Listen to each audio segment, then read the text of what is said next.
G'day everyone, welcome to Inside Rugby with Mark. My name is Mark. I'm a Kiwi rugby fan living here in beautiful, hot and sunny Cancun in Mexico, and today we're going to be talking about Leinster and Ulster. And just wondering, did Leinster make the same mistake that Tyson Fury made? Let's find out in this video.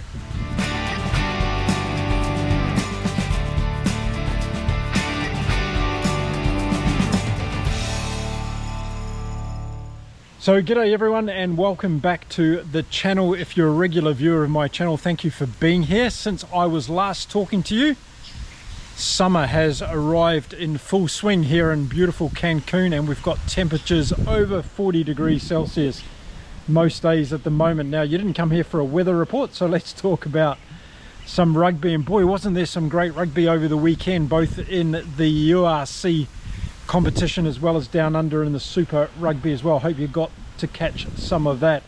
That end to that Crusaders game, I've never seen anything like that before. If you haven't checked it out, go and check it out, because it's something very, very special and very, very strange to see at the end of a rugby game.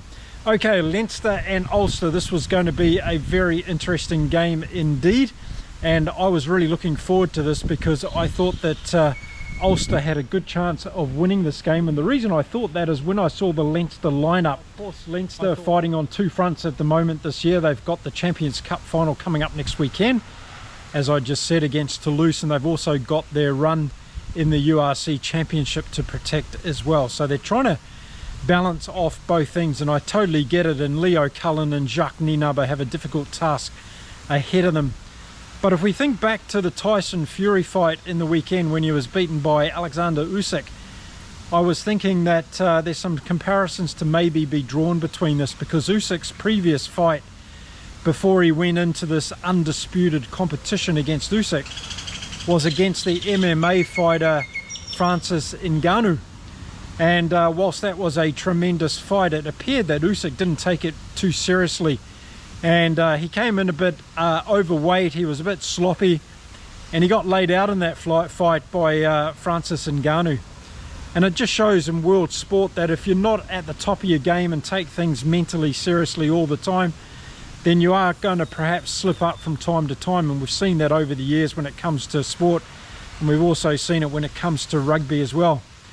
So I wonder whether Leinster, by not playing some of their star players in this game against Ulster, were taking a similar risk. So what Fury did was he took the risk of maybe taking it a little bit easier against Ngannou, and then knowing he's going to get himself up for this big fight against Usyk. But when it came to the actual day and turning on that switch and that focus for the entire fight, he came up short. And I wonder whether or not Leinster are falling into the same trap when they think they're resting their top players to come back fresh and ready to turn it on in that game against Toulouse next weekend. And that's always a danger, isn't it, in sport, because it's such a mental game. These days you've got the teams playing at a very high physical level, and it's all about momentum and belief and all the rest of it. So if the teams are not coming in and switching it on and being in the right mental headspace, then things can go wrong.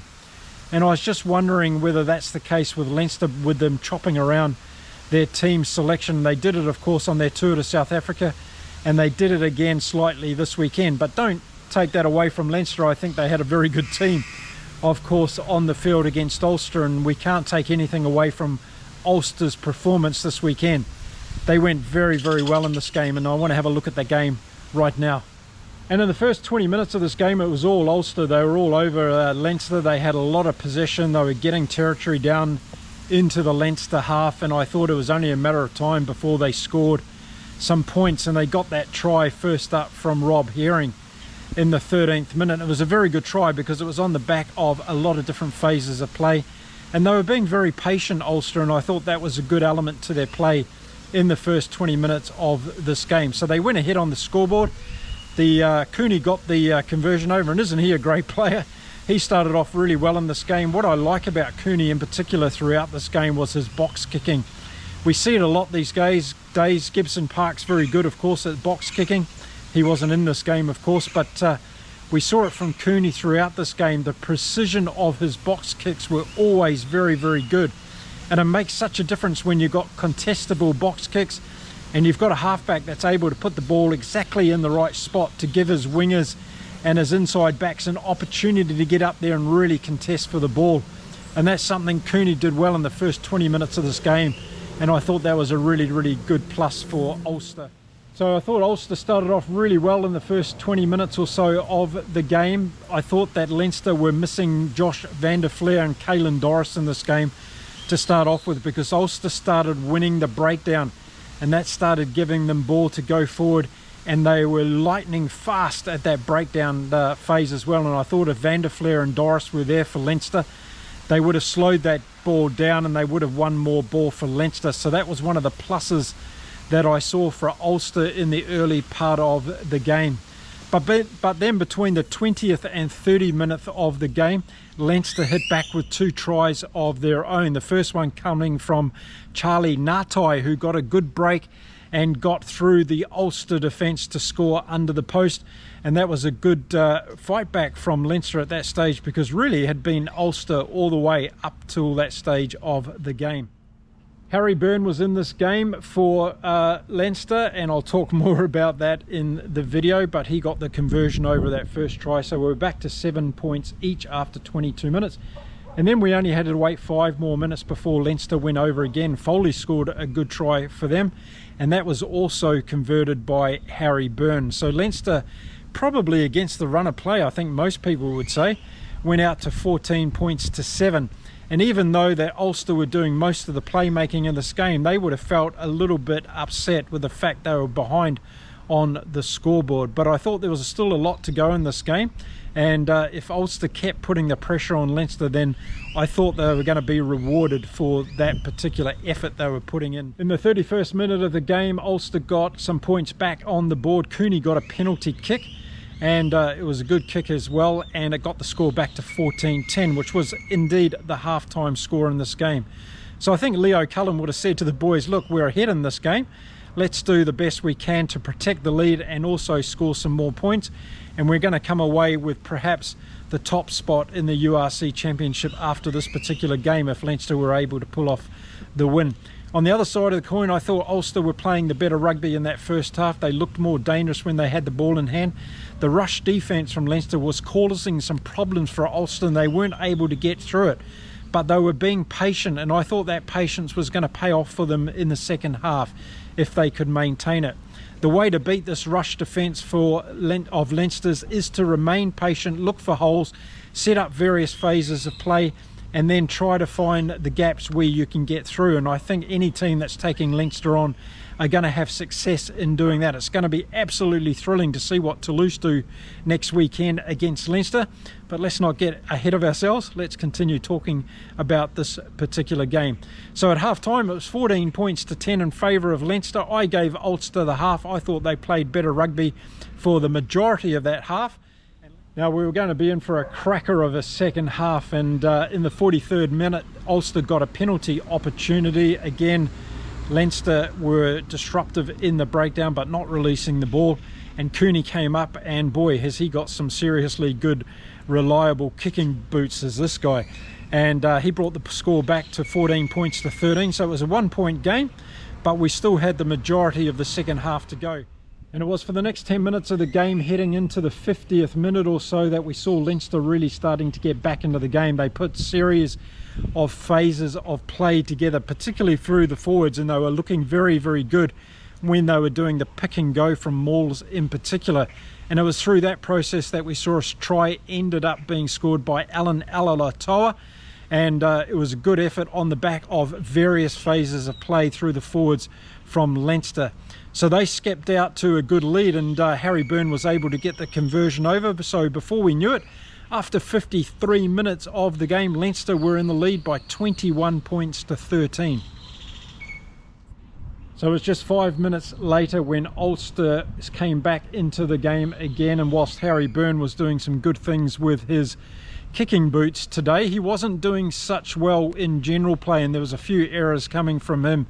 And the next one came with a long pass that he threw out towards the wing, and Jacob Stockdale took the interception very thankfully but he's still 60 metres out from the Leinster line. He had to beat a couple of players to get there. He did that and scored a fantastic intercept try.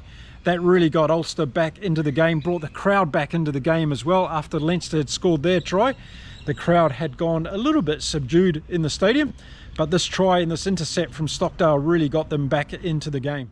It was a great try by Stockdale, being in the right place for that intercept. He saw what Harry Byrne was going to do, grabbed the ball and ran 60 metres to put the ball down over the Leinster goal line. Cooney got the conversion over and we were back to a 1-point game, 21-20. And for the last 20 minutes of this game, it was going to be a thriller, that's for sure.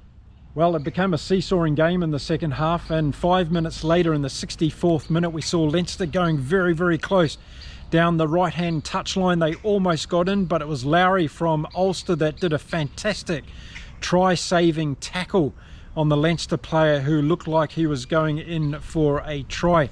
Put the ball out in touch, and it was a fantastic defensive play from Lowry. I was very impressed with him throughout the game. I thought he looks very dangerous. He's got a lot of pace for a little guy, and he's also very good on defence, as we saw in this particular play. He definitely saved a try. Then we headed into the last 10 minutes and the seesawing continued. It was Ulster that put together a whole lot of phases of play. They looked very dangerous. They got very close to the Leinster line, but again, that Leinster defence was very impressive indeed. There's no doubt about it that Jacques Nienaber has this team going better and better with this defensive pattern. Don't forget, this wasn't the entire A team from Leinster. So the whole squad is having to buy into this new defensive process, and it takes a little bit of time, probably a whole season or so, for all of the players to get in line with how this actually works in their specific roles. But they were doing a very good job, I thought, and no matter what Ulster were throwing at them with 10 minutes to go, they were able to repel it. And I thought this might be the end for Ulster because they just weren't able to find a way through. But there was still time left in the game, and anything could happen. Now just 3 minutes to go in the game, and we all knew that Ulster had to get down into Leinster territory to see whether they could get a penalty attempt. That's all they needed to win this game, and they weren't after any bonus points or anything. They just wanted to win the game, and they put together a good series of play that got them down just into the Leinster half, and they were able to get a penalty with 3 minutes left on the clock. And if there's any goal kicker in the world at the moment that I'd like to be taking a penalty kick to win the game for me, it'd be that man Cooney for Ulster. He's been absolutely outstanding with the boot. But he had a difficult one here. It was 48 metres out from the post, and of course all the pressure in the world with perhaps winning or losing the game for Ulster on his shoulders. But like a seasoned professional, he stood there, wound the clock down a little bit, and he put it right between the uprights, and Ulster hit the lead with about 90 seconds to go. So it was a great penalty by Cooney. It put Ulster out by 2 points in the lead, by 23 points to 21, and it was up to Leinster to see whether or not they were going to be able to make a miracle play in the last 60 seconds or so of this game to be able to snatch it at the end. They weren't able to do that. Ulster were able to retain the ball, and the game ended with that final score of 23 points to 21 in favour of Ulster. And I think it was a pretty good reflection on the game. I think Ulster deserved the win. They really lifted their game. I think it was probably the best game they've played this season. I haven't watched all of Ulster's games this year, but maybe you can let me know in the comments if you've been following Ulster's journey throughout the URC this year. They played very well against a very good Leinster team. I can't help thinking that Leinster should have put in their best team on this particular game to give them game time and rhythm heading towards that Champions Cup final next weekend against Toulouse. I'd like to know your views on that, so make sure you let me know in the comments. Do you think Leinster should have played the likes of Doris and Josh van der Flair and Gibson Park and Ross Byrne in this game? James Lowe also was missing from this game, and we saw O'Brien go off with an injury throughout the game, and McGrath came on, and we had a bit of a switch around also in the Leinster team. So injuries are always a concern, refreshing players, but I don't know, I just think that Leinster should have put out their best team against Ulster this weekend. It would have put them to the top of the table if they were able to get the win. That wasn't the case. We see Munster on the top now, and it's a very interesting URC championship with one round to go, which is going to be played in 2 weeks time, which is going to be really fascinating for sure. So that was one of the games I watched this weekend. The other games that I watched was Connacht against the Stormers, and I also watched that mighty game in Joburg between the Lions and against Glasgow, and boy, what a game that was. So I'm going to make videos about those two games, so watch out for those here on my channel.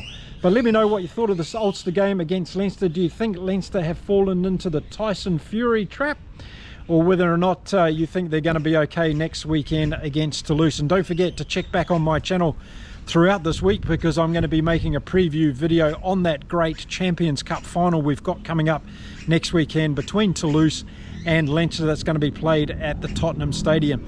So the best way to stick around is hit the subscribe button. If you like my content, give the video a bit of a thumbs up and a like, and make sure you tell your rugby mates about this Kiwi guy in Mexico who's making videos about rugby.